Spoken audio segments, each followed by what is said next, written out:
Bonjour, ici Catherine Meredith, spécialiste de l'art canadien et représentante à Montréal. Je vais mettre en évidence certains de mes coups de cœur abordables parmi les 3 ventes de février, ainsi que les motifs pour lesquels je les ai choisis. Il y a de très belles eaux fortes dans les sessions Canada and Abroad et Works on Paper, illustrant à la fois des sujets figuratifs et abstraits. Je ne pourrai trop insister sur la méticulosité de la technique d'eau forte. J'ai suivi un cours de gravure à l'université, j'ai donc la chance d'avoir appris de première main. L'image est d'abord gravée dans une plaque de cuivre à l'aide d'une petite aiguille. Il n'y a donc pas de gomme à effacer, puis trempée dans de l'acide pour rendre le dessin plus enfoncé dans la plaque. Ensuite, il faut appliquer l'encre de manière uniforme, sans bavure, et la faire passer plusieurs fois dans une presse à imprimer.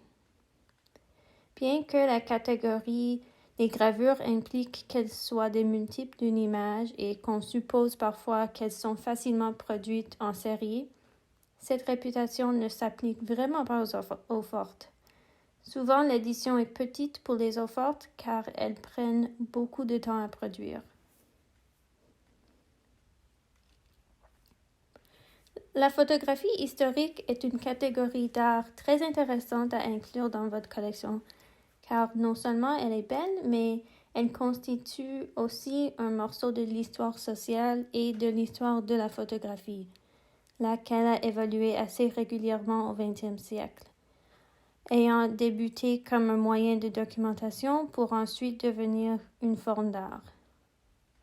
Jitterbugging on a Saturday Night de Marion Post Wolcott ainsi que les portraits de Georgia O'Keeffe et Max Ernst par Arnold Newman sont des exemples de cette évolution de la photographie. J'adore Stretch Blue on Grey de Harold Town parce que je pense que c'est le mélange parfait entre les styles rétro et contemporains. C'est amusant et coloré, mais pas trop écrasant. C'est aussi une œuvre assez grande, donc elle pourrait être l'œuvre centrale dans une pièce.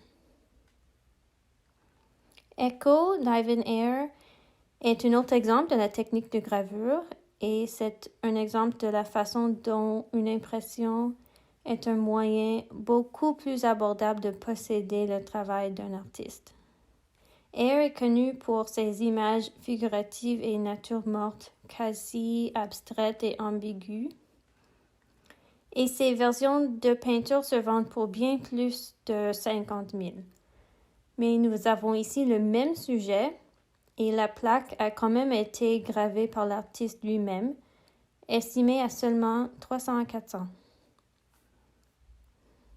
Alors je vous encourage à jeter un coup d'œil aux 3 sessions d'enchères.